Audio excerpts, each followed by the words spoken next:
Welcome back to Hey Brother, a podcast dedicated to all things Freemasonry right here in the jurisdiction of Kansas. This is an independent production, so the thoughts and opinions expressed here are those of our own and do not represent those of any lodge, Grand Lodge, or associated group or body.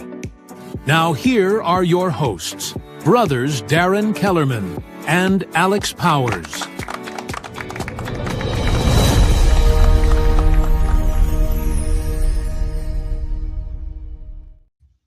Hey, brother. Hey, brother. How are you?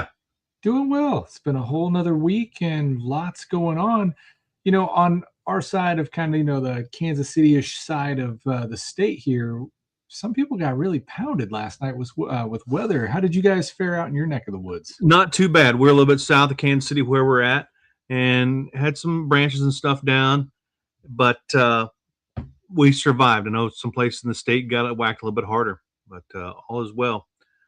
I was a little jealous, not of all the hail and trees down that I saw, but I love a good storm. And I feel like I saw one flash, didn't hear any lightning, but woke up to my flowers on the front tossed everywhere. So it must have got something. I slept through it. I'd seen Brother Carlos had talked about the thunder's awesome, but not when it's over your house. And then he talked about, I think it was ping pong or golf ball size hail. Ooh. Not so nice. Yeah. They were showing, what was it, Kansas City Airport. They had to break out the snow plows. There was so much hail on the ground. Yeah. So real quick, as we start the show, Alex, it is August 19, 2026. Are you registered for the Guild by chance? Have you done that yet? Okay, good. So if you're watching the show and it's still August 19, 2026, and you have not registered, jump to a different tab, get on something else. Go to kansasmason.org, click on the community tab, registrations, and get registered today, August 19th. It's not the end of registration, but if you register by today, you'll get the free polo shirt. Grand Lodge and their sponsors have been able to put together a great registration package, but it only lasts through today as we broadcast this, August 19, 2026.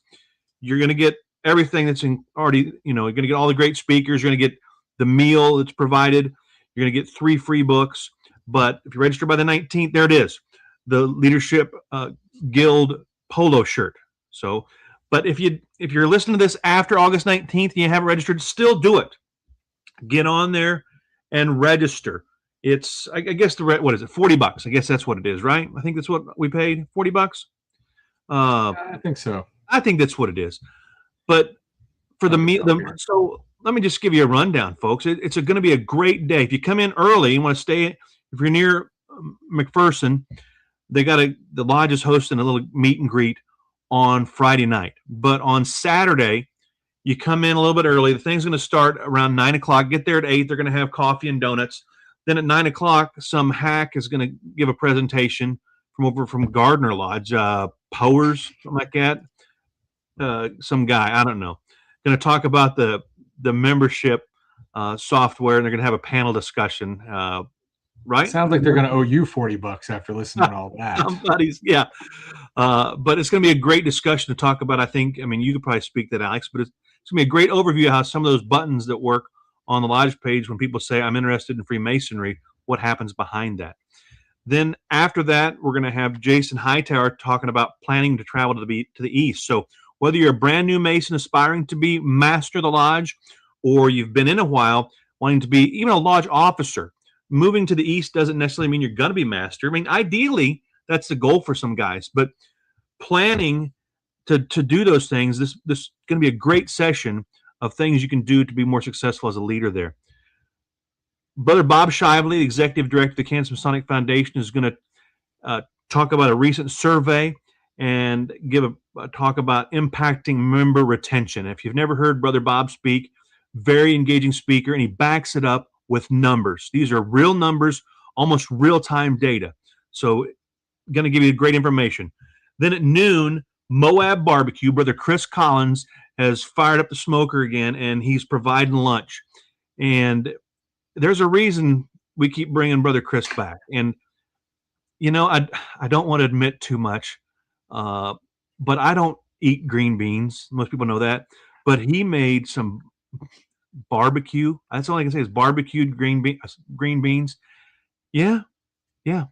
So if you haven't had Moab barbecue, Guild's going to have it. After lunch, Doug Wilkinson and John McConnell are going to talk about Masonic charges.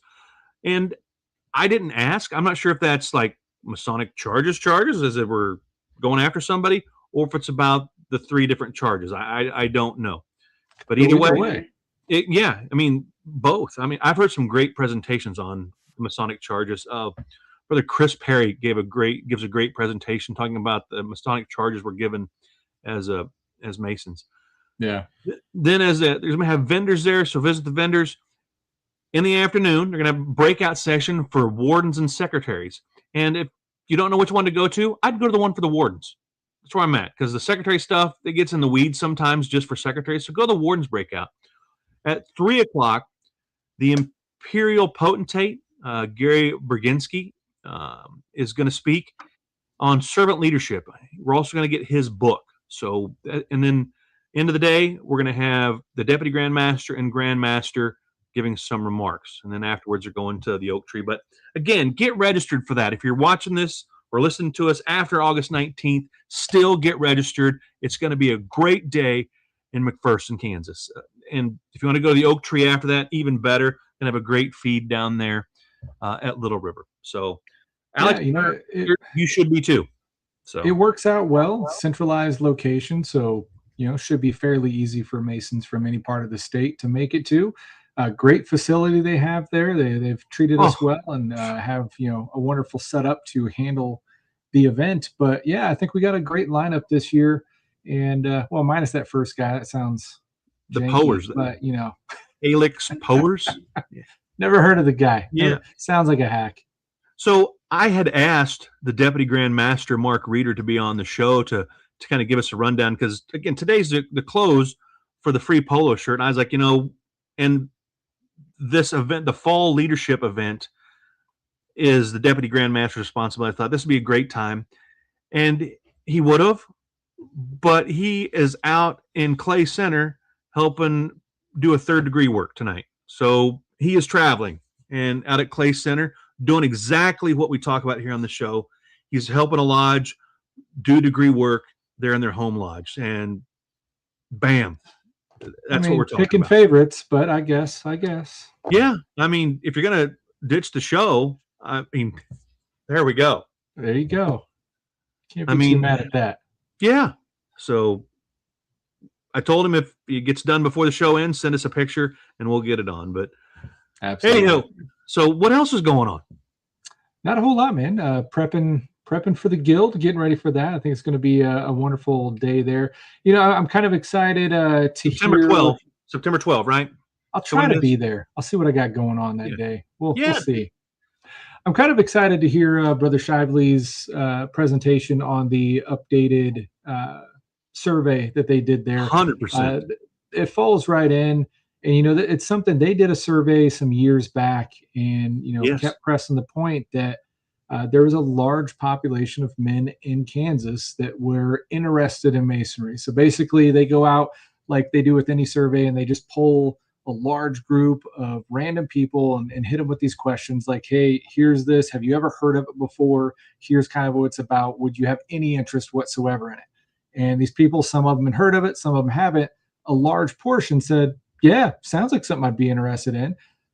And then a large portion of those also went on to say, but I never knew or don't know how to even get involved with them or where they are or, any of that jazz to even get started.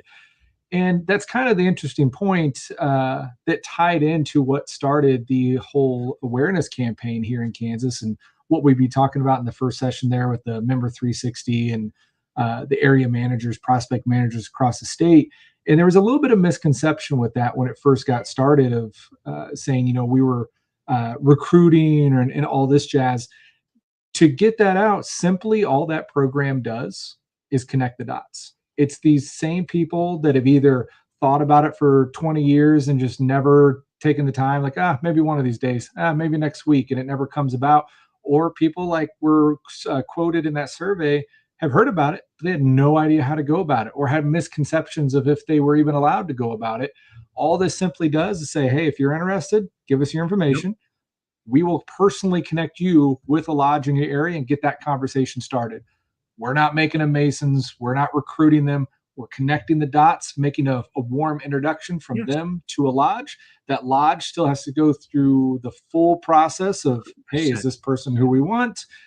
Do, all the investigating committee and all that jazz. It's your prospect to go through. It's just people that otherwise didn't know how to or have waited so long.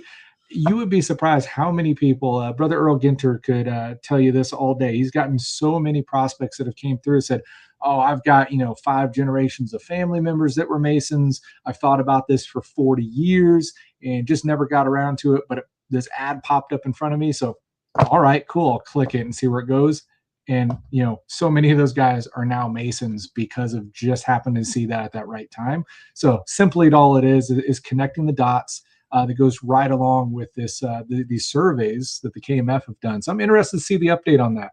So interesting thought as I'm sitting here. And, I've known Brother Bob Shiley for, it's probably 10, 12 years now. And when I first met him, he was not a Mason. Oh, really? And yeah. And for you, and the thing is, right now, you'd never know that because he became, he got hired by, he's the executive director of the foundation, but he wasn't a Mason. And right now, you'd never know that because he has fully embraced, I'm going to call it the Masonic experience, I guess, but he's responsible for a lot of stuff. And a lot of, he's a motivator, but the statistics he puts out, are really driving the direction of the Grand Lodge, I think. And it's changed over the years because of the results of these surveys that he and the Masonic Foundation. He would say, Darren, it's not me, Bob Shively, it's the Masonic Foundation and the Kansas Masons doing this. And he's 100% right. So the statistics he's going to give us are sometimes they're shocking, they're horrifying, but they're real. These are blind surveys. They're not loaded. So yeah, it's going to be good. It's going to be good. Absolutely. And then you mentioned we've got one on there about Masonic charges, and I don't either. I don't know what type of charges that's going to be, but the cool and exciting thing is it's one of those topics, one of those two points of topics that it could be either one, and I think it's going to be a damn good talk. It'll be great because I see, they're both interesting. They got past Grandmaster Doug Wilkinson talking, and they got John McConnell, business executive, member of the Kansas Masonic Foundation. And it's just like, this could go either way. And I don't care which way it goes. Yeah. I think it'll be a great talk. Those two, it's kind of rare that they get up and speak in front of a group like that. They speak in intimate groups, but it's going to be good, whichever way it goes. So I'm sure they've told somebody and we've missed it, but maybe we'll have to get Doug or John on the show and see if we can dig in and get some insight before the guild. So, and then we've got Imperial Sir Gary coming out talking about servant leadership 100%. in McPherson, the home of McClarty, past Grandmaster, who is a huge proponent of servant leadership. I wonder if this is going to draw him out. It very well could. And so Rob McClarty was the one who really drove that a lot. And you see at the right time. But before him, we had Grandmaster Kent Needham. Grandmaster, I'd hate to drop the year in there because I don't remember it off the top of my head. It was 2000 something with a 0 in front of it. But I remember him talking about that, servant leaders, and he gave that speech often to the district and area deputies about being servant leaders. And we got to be, because I was one of his district or area deputies. I think, but I was there, so I was something involved, or maybe I was a line officer. I don't know, but it was very motivating because he was like, it's up to us to serve the craft. We're not there to necessarily lead the craft, but to serve the craft for what they need from us. And then years later, Rob McClarty took that and just drug it right out into mainstream Blue Lodge. So for me, Kent Needham, but Rob McClarty brought it to Kansas in the mainstream, I thought, and now. And ever since then, it's not even a buzzword. It's the word here in Kansas. But speaking of refresh, before we go on, let me pull it up here. If I can figure out how to put it in. There we go. They did their area and district deputy refresh session, which is all that means is it's the middle of the year. A lot of lodges are kind of slow moving right now, so the district area deputies went out to McPherson and they had a meeting with the Grand Master, Deputy Grand Master, and they got the update on what's going on. So when they start doing their official fall visits, boom, they can give us the most current information. So again, a lot of stuff happening there, but keep going with what's going on at the guild there. Absolutely. I'm looking forward to it. I didn't hear you, Kellerman. Did you get signed up for that? Oh, I was one of the first to sign up. When I saw that come out, bam, I was on it because I'm getting these 3 books and I intend to get autographs in them or whatever they call it, inscriptions and stuff. Yeah. That's silly, I suppose. But in a few years, it brings back memories to me. I open it up. But the thing I love to do, and Alex, you've been a part of this with me at these guild and leadership academies and stuff. Normally, either it's in my copy or I buy an extra copy, and I like to get it inscribed to my lodge, and I put it in the lodge library. And years down the road, somebody is going to pick that up, and they're going to see an inscription from the author, and it becomes a big deal. And those authors don't think that. They would never say that. But to my lodge, we have, and I've got several in our lodge that are like that. And I just think, yeah, that's awesome. The author inscribed that to all the brothers in my lodge. And that's what I like to do. I don't. Right on. And I've given, for me, if I get a book, I'd rather pass it on than have it sit here at my house in the library. That's just me, though. Absolutely. Well, the kind of cool thing there, you talked about roughly like a $40 price tag. And I know, I'm just guessing, ordering in bulk, they probably get some kind of discount there. But if you were to go order these books yourself, I'd say the average pricing on books like that these days are like $15 to $20 a pop. I think that's exactly where it's at, because I don't have it here at my desk because it's upstairs, but I've got 2 of those 3 books already. Yeah. I mean, you consider you're getting a full day of Masonic education, you're getting a meal worked in there, and you're getting 3 books. At that price, if you bought the books, you're basically getting paid to show up to the event. So, I mean, it's 100%. not a bad deal.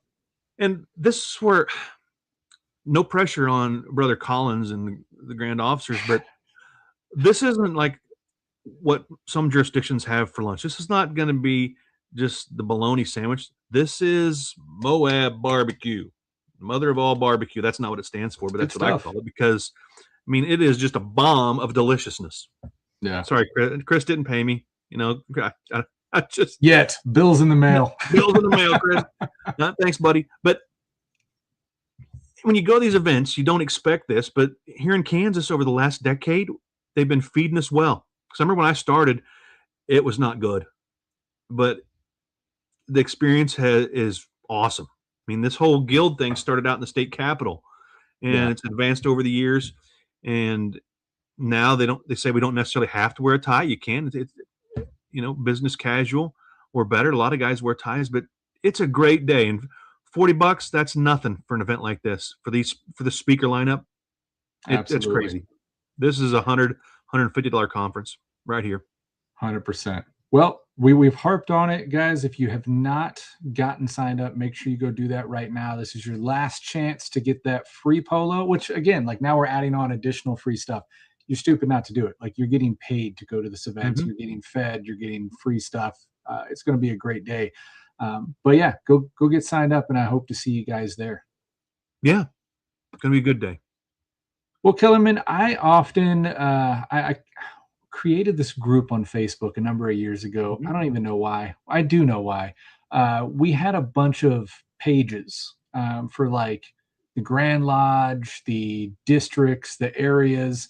But at least in those days, there's a difference on Facebook of like pages and groups, where pages were basically speaking outward as a brand outward. Masons wanted to have discussion. They wanted to be part of the conversation. And that wasn't really an ability. So we created this group as just kind of a catch-all.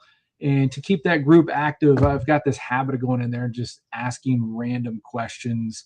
I did it for a long time, gave up for a long time, kind of been back at it again. Yes. But it really interests me. I've been trying to kind of stay out of it personally. I drop the question and then let it be, because it seems more people answer when I don't. But it really gets my brain spinning.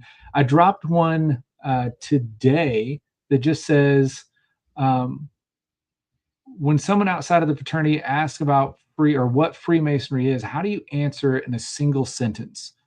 Kellerman, what would your response be? Just like, what is Freemasonry to you in a sentence? Boy, there's It's hard, right? It is. It's so many things. I've heard so many guys give so many great answers. Yeah. And they're all correct. And I'm embarrassed to say I suck at this question.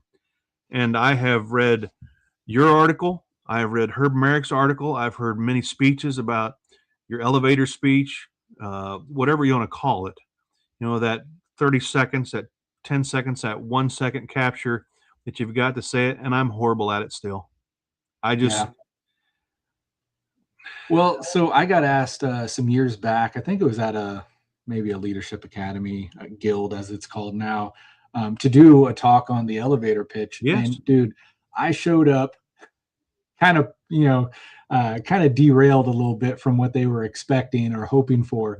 And there was guys literally with their notepads out ready to write this. They wanted me to tell them what to tell people. Yes. And essentially all my presentation came down to is, I'm not giving you one. What is me as a marketing guy, the biggest thing that comes across to me is anything you put out there means jack if there's not passion behind it, if you can't back it up personally, if you don't understand the words or have, feeling behind those words, the person on the other side feels that and soaks that in immediately, and they will reject the idea. So my point is, don't worry about what my elevator pitch is or what someone else's elevator pitch is. You really need to actually take the time to sit down and figure out what is Masonry to you. And it's not easy. I've been a Mason for a long time, and Masonry is a lot of different things to me. But if you're in that elevator situation, you don't have 45 minutes, which we know we could all do, to really explain what Masonry is. You got to have something quick and effective, but you really got to know that for yourself and be able to effectively, eloquently put that out to the other person in a matter of a sentence or two. And it's not easy, but it's something you really should think about. It is. And as I said here right beside my camera, and it's one of these things, and we just talked about Bob Shively. And again, Bob Shively going to have to send me a check for the promotion, I guess. But as part of what he does each year, he's mailed out to lodges and sometimes to each one of us. Oh my gosh, here's another something from the foundation. But see if it'll show up this week if I can get it to do it. He sends out these statistic cards about here's the numbers and what Kansas Masons do. And that's great. Those are great things for just a quick hit. But exactly what you said, Alex, you've got to have that whatever. You can tell them, we've oldest fraternal organization, those little things are important. Some people could care less about that crap. And ideally you should be able to, I would say, but each person's got that different thing. Yeah. And what excites me about Freemasonry may not excite the person that asks me. So you've got to have that something, but you're exactly right. And when people ask me about Freemasonry, I don't know that I've ever given the same answer twice, because it just depends on that moment when you catch me and what it is. It's definitely something to ponder. It makes me think of when I got put in at the Lodge Research, there was this heavy focus on everything should be history, like Masonic history, independently, right? And this is coming from a Masonic historian, someone that really nerds out on Masonic history. Freemasonry is not Masonic history, like at the core of it, right? No. Because, not that it did, but if Freemasonry started yesterday, you look at the tenets and the core of Masonry, I find Masonry to be very beautiful, very powerful, something that's near and dear to me. But there was a point in time that Freemasonry did not exist, and then it did. So if that was yesterday and we have the tenets of Freemasonry, but we don't have the history, either Freemasonry is still beautiful or it's nothing. So Freemasonry has a wonderful history, but Freemasonry is not history alone. Yes. So, it's one of those things that's it's interesting to dive into. So I guess here's a segue for us. So on that same, it's going to be a nice bouncing segue into events coming up. So one of the questions that you asked, also Tidbit history nerds like Alex, the Kansas Freemasonry Facebook page. So Alex created that for the reasons he gave, but he offered that to Grand Lodge. He said, here you guys go, here's this. And they said, no, we don't want that. We don't want control over that page. That we don't want anybody to think the Grand Lodge controls the Kansas Freemasonry page. That is for the members of Kansas for their stuff. And that's why it's an open posting thing. You can't spam on it. You can't do all that crazy stuff. And I just thought that's amazing because most jurisdictions would clamp down on that. But the question that I like that you asked, who was the brother that influenced you? And that for me takes me back to the late 2000s, because there was talk about at a leadership academy or some Grand Lodge event where you need to write, we're at a table lodge, and it was a write down that one name, write down that name on a piece of paper. So that happened. And so that, and then, and this was in around 2021, the Grand Master of Kansas stands up and he tells us all about the name that he wrote down. And he, the Grand Master, talks about how he thought he was letting that person down. And when I see that Grand Master, now past Grand Master, he still says that he thinks he's still letting him down here and there. And I've always disagreed with that brother. I still disagree with that. I understand his reasonings for that. But the fact that a Grand Master would get up and say, here's the name on my paper. And I feel that as a Mason right now, as your Grand Master, I'm letting him down. I mean, just punches you right in the face. And it really humbled me, and it still does. And it makes me emotional to talk about it. And I saw him reply on that post, and it's just one of those, gets me every time right in the guts. And anyway, so the big segue, as you guys know, we try to keep this show around 30 minutes. We're going to talk about some upcoming events. But upcoming, not next week, but the week after, it's August 29, 6 o'clock in Florence. This is going to be for Advanced Lodge, but it's at the Florence Masonic Center in Florence. Brother Ned Hoover is coming from Texas to receive his 75-year service emblem. They were going to do a thing for him in July, have a dinner at the Brandon Iron and everything, but he couldn't make it. And here's what needs to happen, gang. And all service emblems are important. But the Grand Master is unable to attend this emblem presentation on the 29th. And I think as many people as you can, let's go to Florence. Because you got to think, he's 75-year emblem. That means he was 21 when he joined. So he is at least 95 or 96 years old, depending on when he came in. I always say it's guys like this. And it's Ned Hoover. It's guys like Brother Hoover that make guys like me want to join Lodge. Because over all these years, whether they're still wearing the ring or they've lived that good life, this guy's coming from Texas to get, I mean, who does that? To get his service emblem because the craft means that much to him still. He's coming home. This is his home lodge in advance. I looked it up. I say that now, and maybe I didn't look it up. But I had it here. I don't know what happened to it. But he's coming to get that. Yeah, here it is. Let's see. I'm sorry, I can't. So it was in Zeritha Lodge 80 is where he was initiated back in 51. And then that lodge consolidated. So, but he's coming home. And since the Grand Master can't be there, I think we should show a turnout. The Grand Master will have a past Grand Master, his representative, to be there. Grand Master is going to be in the nation's capital that week. But think about how much history that is right there. What that man has seen, not just in American history, but in Masonic history that you're just talking about. And he's coming back to Kansas for that. So let's give him, and for any emblem presentation that's happening. I mean, this is just awesome. So But I know we got some other stuff going on that we need to talk about before we wind out of here. What else we got, Alex? We'll just burn through a few of these. So we do go through and try to highlight what's going on at local lodges throughout the jurisdiction of Kansas. And guys, just a heads up, feel free to shoot these to us. We try to scrape as many as we can of these, but if you guys have something coming up, ping us, email us, give us a phone call, whatever it is. We'd love to highlight your lodge. But we got quite a few posted this past week here. I see, and I'll just read through them instead of going to each post here so we don't take all night for you guys. But we had a 60-year service pin presented to Brother David Carr. That's awesome. Back on August 15th, just a few days ago, with Right Worshipful Justin Crippen there. Fantastic. We had 2 new Master Masons raised. Brother Paul Kraft. Paul Kraft, come on now. How do you get a name like that?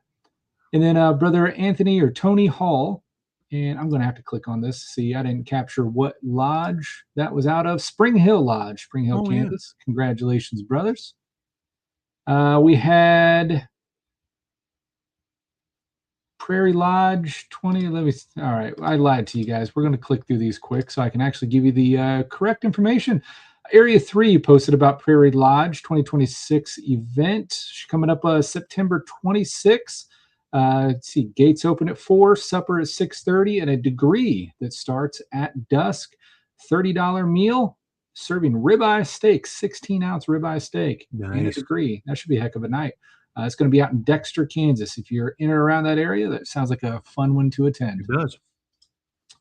What else we got here? The area and district deputies held a fall refresh out of McPherson. Lots been going on in McPherson, man. Whole lot. And you went on that a little bit ago. We had a great turnout there. And they went to the Templar Feast, the annual Templar Feast. Interesting. Rob McClarty started that when he was Grand Commander of the Templar. Is that right? Yeah. So did their first one down the salt mines, as I recall. So. Oh, I do remember seeing about that. That's right. Here we got Elk City Masonic Lodge saying, don't forget breakfast this Sunday. Looks like 7 a.m. to 11 out in Elk City Lodge. So if you're out there, you can get a good breakfast. Let's see here. A couple more to get through. Spring Hill Lodge, number 56, served a 25-year pin to Wayne Knopp and two 50-year pins, Raymond Vale and Alan Jackson. Congratulations, brothers. That's fantastic. And for those wondering about Alan Jackson, he's the Grand Recorder of York, right? So just saying, sometimes people are like, oh, that name sounds familiar. Same guy, and an active participant in his Blue Lodge. You know, a lot of times guys like me sometimes make it seem like those other stuff doesn't exist. But yeah, Alan very active in Lodge still. So I think we were talking about this maybe last show about using the AI to help you out with some lodge promotions. These guys are doing a great job of that. This is a very clever poster they put together here. But they've got a Blue and Gold Sausage Co. fundraiser starting up out of Iola Masonic Lodge 38. Says sales start September 1st. Don't see any other information here, but I'm sure they will get some posted. Looks like a great fundraiser coming up. So keep your eyes peeled for that from the guys out at Iola. Of course, after the Guild, we've historically got a wonderful event out at the Old Oak Tree Masonic Park, doing their degree out there. I've still not been able to attend that. I don't know that I'm going to be able to this year. Just schedule once again. But rough if you have to drive in, but I tell you what, for those guys that are around that Little River area, if you're within 2 hours of Little River, you need to go to this event. It is living history. That's all I can say. Living history. Absolutely. Right there. I've heard nothing but good things. I will say that. I heard nothing but good things about it. Yeah. I think we covered my clicks. I think we got those. We're good there. The only other thing I think I've got, I just had something there. Oh, the Island Masonic Lodge, they're hosting a car show at the Fall Festival in October down there as well. So something they've done every year. They're very active in the community. But don't forget the Grandmaster's Roast, October 10. If you go to the Grand Lodge page and then click on community and then register for that, get registered for that. Moab Barbecue going to be there again. but there are still spots available to roast the Grand Master. They give you 5 minutes, and I was like, I'm not sure I'd want to stand up there in front of the Grand Master roasting him for 5 minutes. But that is a pay-to-play event for the roasting. You can attend for the registration cost. You can bring your own beverage and whatnot. But if you want to roast a Grand Master, those 5 spots, I think it's going to cost you $2.50, and all that money goes to a charitable cause. So it's going to be a great night over at his home lodge of Emporia. So brave man. It could go very good or very bad. We'll see. And just remember, folks, no matter what you do, Grand Master speaks last. So do you think Bloom went ahead and printed up like a whole pamphlet of Masonic charges so he can just peel off right? Maybe that's what McConnell and Wilkinson are going to be talking about, cautioning people at the leaders at the guild meeting about what not to do at the roast. Absolutely. That's great stuff. All right, man. Well, we are at 40 minutes. It's been an active week in Kansas Masonry. I expect nothing less for the week coming up. Anything on your docket this coming up week? No, just trying to hold it all together. But guys, if you got something going on or you had something going on in your area, at your lodge, even close, send it to us here at the show. You can post it on Facebook. You can post it on the Kansas Freemasonry Facebook page and tag us. Just say, hey, brother, look what happened at our lodge. Absolutely. And we'll get it on the show. That's how easy it is. That way, everybody knows, and then we'll get it here and you can spread it from here. So, sounds great. All right. Well, with that, brothers, we will let you go. I hope you have a great week in Kansas Masonry and beyond. For everyone joining us, we appreciate it. Make sure to like and subscribe. And until then, see y'all next week. Have a great night, brothers.